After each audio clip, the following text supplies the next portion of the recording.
அன்பு மாணவர்களே, இன்றைக்கி நாம் பார்க்க போகிறது மின் இருமுனை ஒன்றினால் அதன் நடுவரை கோட்டில் ஏற்படும் மின்புலத்திற்கான சமன்பாடு.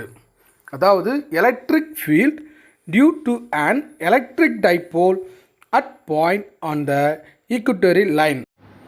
நாம் இப்போ பார்க்க போகிறது மின் இருமுனை ஒன்றினால் அதன் நடுவரை கோட்டில் ஏற்படும் மின்புலத்திற்கான சமன்பாட்டை வருவி. அதாவது நடுவரை தளத்தில் உள்ள ஒரு புள்ளியின் மின் இருமுனையால் ஏற்படும் மின்புலம், அதுதான் நம்ம பார்க்க போகிறோம்.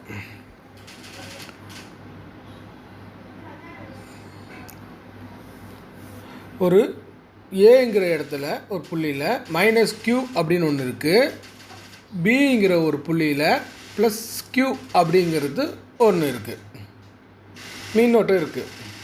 இப்போ இரண்டுமே சம இடைவெளியில் பிரித்து வைக்கப்பட்டிருக்குது. இதுக்கும் மதிப்பு அதே தான், அதனுடைய மதிப்பும் அதே தான். சிறிய தொலைவு 2a அப்படின்னு சொல்கிறதுல பிரித்து வைக்கப்பட்டிருக்குது. பிரித்து வைக்கப்பட்டிருந்தால் அப்படி பிரித்து வைக்கப்பட்டிருந்தால் அதுக்கு மின் இருமுனைன்னு சொல்கிறோம். இது மைய புள்ளி ஓன்னு சொல்கிறோம். ஓங்கிற புள்ளி இருக்கக்கூடிய தடம் தான் நடுவரை தளம் சொல்கிறோம்.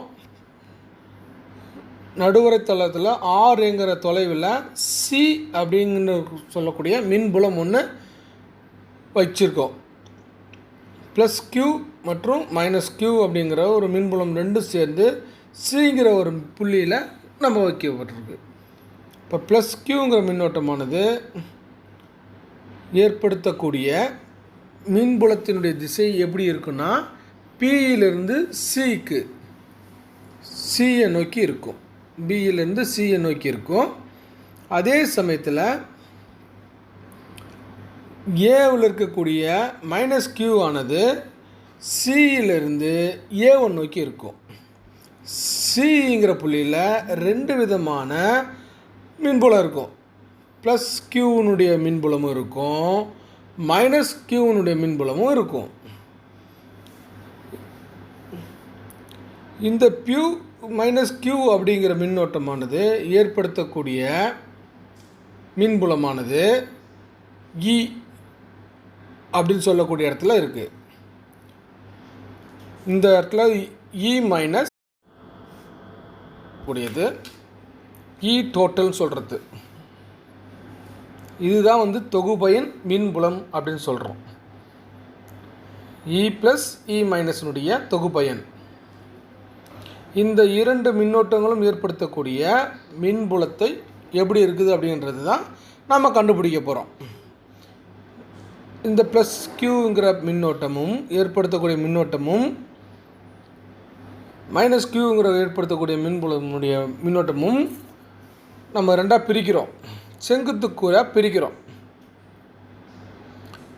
நேராக மேலே போட்டால் அது செங்குத்து கோடு, கீழே போட்டோம்னா அது இணையான கோடு, கிடைமட்ட கோடுன்னு சொல்லுவோம். இந்த இரண்டு கூறுகளுமே கண்டுபிடிக்கிறதுக்கு நம்ம என்ன பண்ணுறோம்னா தனியாக ஒரு சின்ன படம் ஒன்று வரைஞ்சிருப்பாங்க. இந்த இடத்துல சென்டர் பாயிண்ட், அதுதான் ஆரம்பிக்கக்கூடிய பாயிண்ட்டு தான் நம்ம சின்னு சொல்கிறோம். அதை பிரித்து காமிக்கிறாங்க. இந்த பார்த்திங்கன்னா இந்த கோணமானது தீட்டான்னு சொல்கிறோம். அதாவது E+க்கான கோணம் தீட்டா சொல்கிறோம். E-க்கான கோணம் அதாவது -E கோணத்துக்கானது தீட்டான்னு சொல்கிறோம். ரெண்டுமே தீட்டா சொல்கிறோம். ஒன்று செங்குத்து கூறு ஒன்று, இன்னொன்று கிடைமட்ட கூறுன்னு சொல்கிறோம்.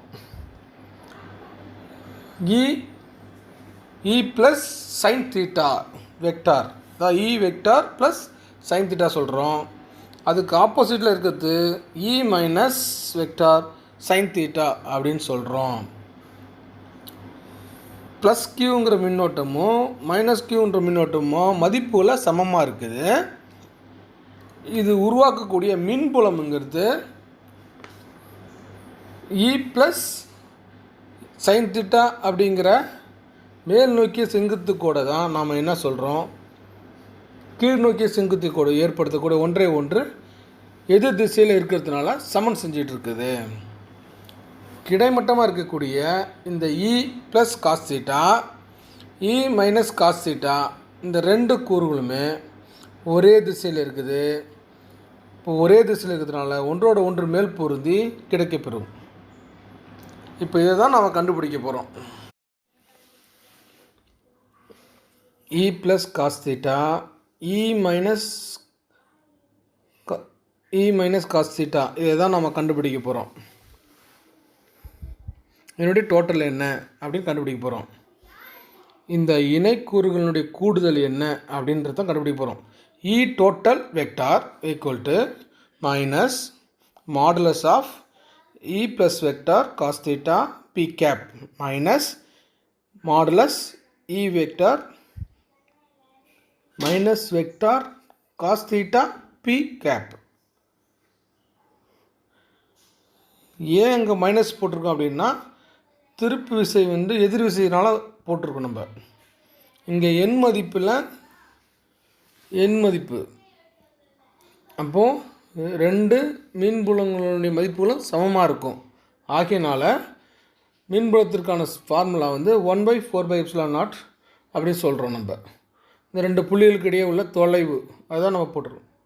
கண்டுபிடிக்கிறதுக்கு என்ன செய்வோம்னா பிதாகரஸ் தேற்றத்தை நம்ம பயன்படுத்துகிறோம்.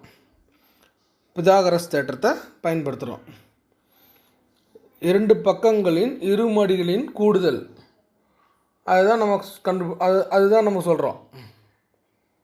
கர்ணம் சொல்கிறது ஏ ஸ்கொயர் ப்ளஸ் ஆர் ஸ்கொயர் அப்படின்னு சொல்கிறது பிசி ஸ்கொயர் அப்படின்னு சொல்கிறது. இதனுடைய மதிப்பை நம்ம என்ன பண்ணுறோம், modulus of E vector equal to modulus of E minus vector ஒன்றாவது சமன்பாட்டில் பிரதியிடுறோம். பிரதியிடும்போது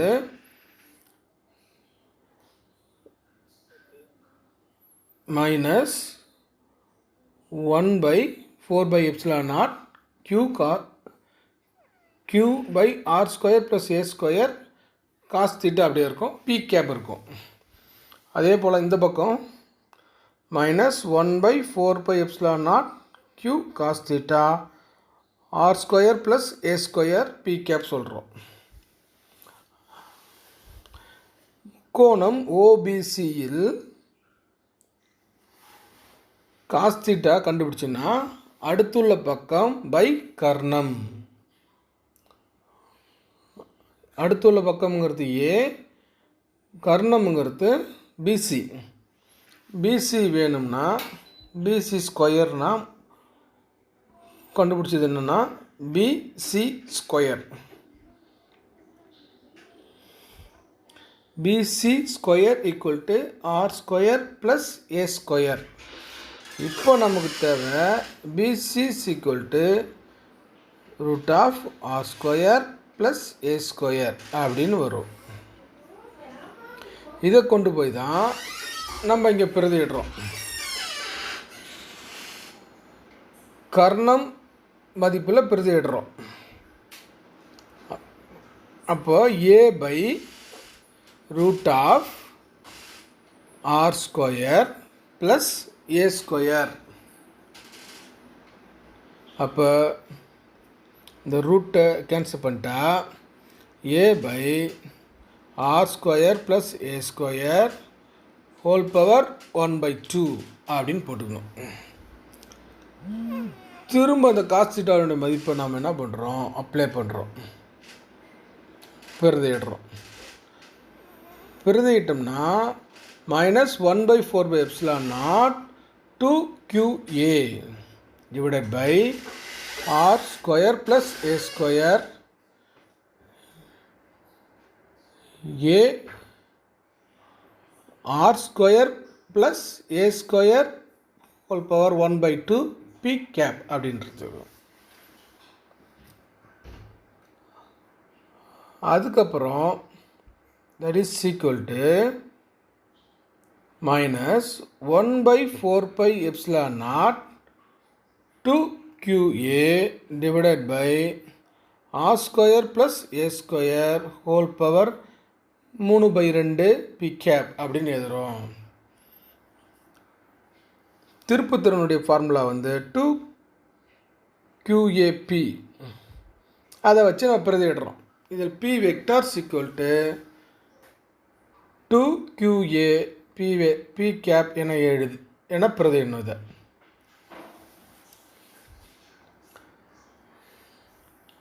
இப்படி பிரதியிட்டோம்னா E vector total equal to minus 1/4/ε0 P vector divided by R square plus A square whole power 3/2ன்னு வரும்.